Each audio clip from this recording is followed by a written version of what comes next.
Students, today's topic is comparison of business, profession and employment. What is the difference between these three words? First one is business. As you all know, business is economic activity in which we purchase or sell goods or services to earn money, to earn profit. And profession, what are the examples of profession? Doctor, lawyer, teacher, CA. These are professions. In this we gain a special knowledge, special qualification. Then only we can enter in a profession. After that, employment. Employment is a kind of job. Employer gives job to employee and employee has to do the work which employer gives him, and return he get the salary or wages. So this is the basic difference between these three words. Now we study in detail on different basis what is the difference between business, profession and employment. First basis of difference is mode of establishment. अगर हम establishment के basis पर इन तीनों को differentiate करें, इन तीनों को compare करें, तो इन तीनों में क्या डिफरेंस है इस्टेब्लिशमेंट के बेसिस पर? अगर हम बिज़नेस का इस्टेब्लिशमेंट देखें तो जो बिज़नेसमैन है, जिसे हम कहते हैं एंटरप्रेन्योर, वो क्या करता है, उसके माइंड में एक आइडिया आता है कि मुझे इस तरह का बिज़नेस स्टार्ट करना है. वो डिसीज़न लेता है, जो भी लीगल फॉर्मेलिटीज़ हैं, लाइसेंस वगैरह लेना है, रजिस्ट्रेशन कराना है, वो सब करवाता है और इस तरह से वो अपना बिज़नेस स्टार्ट कर लेता है. अगर हम प्रोफेशन को देखें, उसका इस्टेब्लिशमेंट कैसे करेंगे हम, तो उसके लिए हमें क्या चाहिए? सबसे पहले एक स्पेशल डिग्री चाहिए, नॉलेज चाहिए एक पर्टिकुलर फील्ड में, है ना, किसी प्रोफेशनल बॉडी से. जैसे मान लीजिए आपको CA बनना है तो ICAI के जो भी आपको एग्ज़ाम्स हैं CA वगैरह के, जो भी ICAI कंडक्ट कराता है, ट्रेनिंग वगैरह के लिए कहता है, तो वो सब चीज़ें आपको चाहिए. उसके बाद वहाँ से आपको डिग्री मिलेगी, सर्टिफिकेट मिलेगा, है ना, तभी आप एज अ CA अपना प्रोफेशन स्टार्ट कर पाएंगे. तो इसके इस्टेब्लिशमेंट के लिए क्या चाहिए? एक मेंबरशिप चाहिए प्रोफेशनल बॉडी से. अगर मान लीजिए आप लॉयर बनना चाहते हैं तो BCI है, बार काउंसिल ऑफ इंडिया, तो वहाँ से आपको डिग्री मिलेगी. आप पहले LLB वगैरह करेंगे, है ना, प्रैक्टिस वगैरह करेंगे. तो इस तरह से प्रोफेशन में इस्टेब्लिशमेंट होता है. अगर हम एम्प्लॉयमेंट की बात करें तो एम्प्लॉयमेंट में क्या होता है, आपको अगर जॉब चाहिए तो आप अपना बायोडाटा, CV वगैरह जहाँ भी वैकेंसी होती है वहाँ पर देते हैं, फिर वो आपका इंटरव्यू वगैरह लेते हैं, उसमें आप क्लियर हो जाते हैं तो फिर आपको अपॉइंटमेंट लेटर मिलता है. और फिर जो भी अपॉइंटमेंट लेटर में एग्रीमेंट वगैरह, टर्म्स एंड कंडीशंस वगैरह होती हैं, तो वो आपको अगर मंजूर हैं तो आप वहाँ पे अपना ज्वाइन कर सकते हैं जॉब पे, तो उसे हम एम्प्लॉयमेंट कहते हैं. तो इस तरह से इनका इस्टेब्लिशमेंट के बेसिस पर ये डिफरेंस है बिज़नेस में, प्रोफेशन में और एम्प्लॉयमेंट में. तो नेचर ऑफ वर्क में क्या डिफरेंस है बिज़नेस में, प्रोफेशन में, एम्प्लॉयमेंट में? सबसे पहले बिज़नेस में हम गुड्स और सर्विसेज प्रोवाइड कर रहे हैं जनरल पब्लिक को. प्रोफेशन में हम अपनी पर्सनलाइज्ड एक्सपर्ट सर्विसेज प्रोवाइड कर रहे हैं पब्लिक को. और एम्प्लॉयमेंट में जो भी हमारे कॉन्ट्रैक्ट हुआ है एम्प्लॉयर के साथ कि आपको इस पोस्ट पर ये काम करना है, इस कंपनी में आप इस पोस्ट पे अपॉइंटमेंट हुए हो और आपको ये वर्क करना है, तो वो वर्क हमको करना है. जो भी उस कंपनी के रूल्स हैं वो हमें फॉलो करने हैं. तो ये क्या है? Nature of work. इसके बाद थर्ड है क्वालिफ़िकेशन. क्वालिफ़िकेशन के बेसिस पर क्या डिफरेंस है बिज़नेस में, प्रोफेशन में और एम्प्लॉयमेंट में?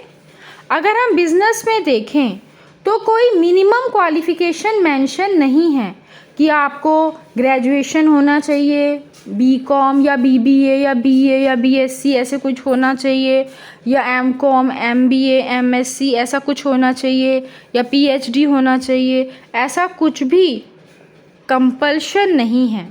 ठीक है, तो बिज़नेस में कोई क्वालिफ़िकेशन नेसेसरी नहीं है, कोई कंपल्शन नहीं है कि आपको ये डिग्री चाहिए तभी आप बिज़नेस अपना स्टार्ट कर सकते हो, तो ऐसा कोई कंपल्शन नहीं है। बट अगर हम प्रोफेशन में देखें तो वहाँ पर क्वालिफिकेशन, एक्सपर्टाइज, ट्रेनिंग एक पर्टिकुलर फील्ड में चाहिए, है ना। जो भी जिस भी फील्ड में आप हो, अगर आप डॉक्टर वाली फील्ड में हो तो आपके पास MBBS, MD इस तरह की डिग्रीज़ होनी चाहिए। अगर आप टीचिंग वाली फील्ड में हो तो आपके पास होता है कि पोस्ट ग्रेजुएट, BEd ये सब होना चाहिए। अगर आप मान लीजिए CA वाली चाह रहे हो प्रोफेशन लाइन, तो आपके पास उसकी डिग्री होनी चाहिए, है ना। ट्रेनिंग, सर्टिफिकेट ये सब होना चाहिए। अगर आप लॉयर बनना चाह रहे हो तो LLB वगैरह की डिग्री होनी चाहिए। तो यहाँ पर क्या है, क्वालिफिकेशन, एक्सपर्टाइज, ट्रेनिंग एक पर्टिकुलर फील्ड में ज़रूरी है, तभी आप उस प्रोफेशन में एंट्री ले सकते हो, नहीं तो नहीं। और तीसरा है एम्प्लॉयमेंट। अगर आपको जॉब करना है तो जो भी क्वालिफ़िकेशन उस जॉब के लिए रिक्वायर्ड है, तो उस जॉब के लिए जो भी उन्होंने मांगी है क्वालिफ़िकेशन, कि मान लीजिए आपको कंप्यूटर की नॉलेज होनी चाहिए या पोस्ट ग्रेजुएट होने चाहिए, जो भी क्वालिफ़िकेशन मांगी गई है उस जॉब के लिए वो आपके पास होगी, तभी आपका एम्प्लॉयर आपको जॉब पे रखेगा। तो यहाँ पे तो होता ही है कि पहले क्वालिफ़िकेशन सारी होनी चाहिए, फिर इंटरव्यू क्लियर होगा, तभी आप जॉब पे रखे जाओगे। तो यहाँ पर क्वालिफ़िकेशन की रिस्ट्रिक्शन है। Fourth point basis of difference में रिवार्ड और रिटर्न। बिजनेस में अगर हम बिजनेस कर रहे हैं तो हमें रिवार्ड या फिर रिटर्न में क्या मिल रहा है, प्रॉफिट अर्न कर रहे हैं हम लोग। अगर हम प्रोफेशन में हैं तो हमें फ़ीस मिलती है ना। अगर आप डॉक्टर के पास जा रहे हैं तो डॉक्टर को आप फ़ीस देते हैं, तो प्रोफेशन में क्या होता है, फ़ीस रिटर्न में मिलती है, रिवार्ड में, अपनी सर्विसेज देने के रिवार्ड में फ़ीस लेते हो। इसी तरह से अगर आप जॉब कर रहे हो तो आपको सैलरी और वेजेस मिलती हैं। अगर मान लीजिए लेबर क्लास है तो उसके लिए वेजेस वर्ड यूज़ होता है। अगर कोई मैनेजरियल क्लास पे है, अच्छी पोस्ट पर है, मैनेजर वगैरह, तो उसके लिए सैलरी वर्ड यूज़ होता है। Next point of difference is capital investment. अगर आप बिज़नेस कर रहे हैं तो आपको ज़्यादा कैपिटल इन्वेस्टमेंट करना पड़ता है। क्यों? क्योंकि आपको बिज़नेस करने के लिए शॉप वगैरह परचेज़ करनी, फिर उसमें अपना फिटिंग वगैरह करानी, है ना, लैंड वगैरह परचेज़ करनी, तो इन सब में कैपिटल इन्वेस्टमेंट ज़्यादा अच्छा चाहिए। और अगर हम देखें प्रोफेशन में, तो प्रोफेशन में इतना ज़्यादा कैपिटल इन्वेस्टमेंट नहीं चाहिए, बस एक बार स्टार्टिंग में लगता है। बिज़नेस में तो कॉन्टीन्यूसली कैपिटल इन्वेस्ट करते ही रहते हैं आप, बार बार सामान ख़त्म हो गया फिर ख़रीदना है, कभी कुछ। बट प्रोफेशन में बस स्टार्टिंग में एक बार, मान लीजिए आपको ऑफिस वगैरह अपना बनाना है तो स्टार्टिंग में एक बार इस्टेब्लिशमेंट में कॉस्ट आती है, फिर उसके बाद बार बार नहीं। और अगर हम देखें एम्प्लॉयमेंट में, तो एम्प्लॉयमेंट में आपका कोई भी कैपिटल इन्वेस्टमेंट नहीं है, बस आपने इंटरव्यू क्लियर कर लिया, जॉब ज्वाइन कर ली। अब एम्प्लॉयर जो भी कैपिटल इन्वेस्ट करेगा, आपको तो कुछ नहीं करना ना। तो अगर आप जॉब कर रहे हैं तो कैपिटल इन्वेस्टमेंट वहाँ पे आपको बिल्कुल भी नहीं करना। नेक्स्ट बेसिस ऑफ डिफरेंस है आपका रिस्क। अगर हम रिस्क देखें तो बिज़नेस में सबसे ज़्यादा रिस्क होता है, हमने उस दिन भी पढ़ा था। क्यों होता है बिज़नेस में रिस्क? क्योंकि अनसर्टेनिटी होती है कि हमने बिज़नेस स्टार्ट कर तो दिया, पता नहीं चलेगा। पर अगर हम प्रोफेशन में देखें तो वहाँ पर ज़्यादा रिस्क नहीं होता। क्यों? क्योंकि यहाँ पर आप अपनी सर्विसेज दे रहे हैं, फ़ीस ले रहे हैं, तो यहाँ पे कुछ भी ज़्यादा ऐसा नहीं है कि चलेगा नहीं चलेगा, अनसर्टेनिटी ज़्यादा नहीं होती, ठीक है ना। तो इसलिए थोड़ा बहुत रिस्क होता है, ज़्यादा नहीं। अगर हम एम्प्लॉयमेंट में देखें तो बिल्कुल भी रिस्क नहीं है। आपको जाना है, जॉब अपना जो भी काम दे रहा है बॉस वो करना है और आपको सैलरी मिल जाएगी, तो बिल्कुल सर्टेनिटी है, रेगुलर पेमेंट मिलती है। इसके बाद नेक्स्ट जो बेसिस ऑफ डिफरेंस है वो है transfer of interest. Transfer of interest का मतलब क्या होता है स्टूडेंट्स?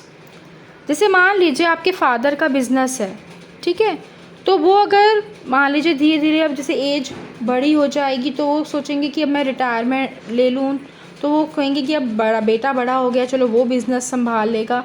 तो आपने अपने फादर का बिज़नेस ज्वाइन कर लिया, अब आप शॉप पे बैठने लग गए। तो यहाँ पे जो ट्रांसफ़र ऑफ इंटरेस्ट पॉसिबल है कि फ़ादर का बिज़नेस सन ने संभाल लिया। बट अगर हम प्रोफेशन में देखें तो ट्रांसफ़र ऑफ इंटरेस्ट पॉसिबल नहीं है। क्यों? क्योंकि प्रोफेशन में ऐसा नहीं हो सकता कि डॉक्टर जो फादर हैं डॉक्टर हैं और वो सन को भी कहें कि तुम भी अब मेरी जगह मेरी सीट पे बैठ जाओ, डॉक्टर बन जाओ, नहीं, ऐसा वो नहीं कर सकते जब तक उसने क्वालिफ़िकेशन ना ली हो, डॉक्टर की पढ़ाई ना करी हो, तब तक वो अपने फादर का काम नहीं संभाल सकता। तो यहाँ पर ट्रांसफ़र ऑफ इंटरेस्ट पॉसिबल नहीं है। इसी तरह से अगर हम एम्प्लॉयमेंट में देखें तो वहाँ भी ट्रांसफ़र ऑफ इंटरेस्ट पॉसिबल नहीं है। क्यों? क्योंकि आपको वहाँ पे भी क्या चाहिए, क्वालिफ़िकेशन चाहिए, इंटरव्यू क्लियर करना है, एम्प्लॉयर रखेगा तभी आपको जॉब मिलेगी, ऐसे तो मिलेगी नहीं। तो इसलिए यहाँ पर भी ट्रांसफ़र ऑफ इंटरेस्ट पॉसिबल नहीं है कि फ़ादर जॉब में है वो छोड़ दें, उनकी जगह आप करने लग जाओ, ऐसा नहीं हो सकता। और इसमें नेक्स्ट पॉइंट ऑफ डिफरेंस है code of conduct. Code of conduct का मतलब होता है students terms and conditions, rules regulations. तो अगर हम बिज़नेस में देखें तो कोई प्रिस्क्राइब नहीं है, कोई प्रिस्क्रिप्शन नहीं दी गई कि आपको ये रूल फॉलो करना, ये नहीं करना। बट अगर हम प्रोफेशन में देखें तो कोड ऑफ कंडक्ट है। अगर मान लीजिए आप सीए हैं तो आप ICAI के मेंबर हैं, आपको वहाँ के रूल्स फॉलो करने पड़ेंगे। अगर आप लॉयर हैं, आप BCI के मेंबरशिप आपके पास है, तो आपको वहाँ के rules code of conduct follow करना पड़ेगा। इसी तरह से एम्प्लॉयमेंट में भी जो एम्प्लॉयर, जो कंपनी, जिस कंपनी में आप जॉब कर रहे हो, वहाँ के जो भी रूल्स रेगुलेशंस हैं वो आपको फॉलो करने पड़ेंगे। Students, there are 2 questions for you.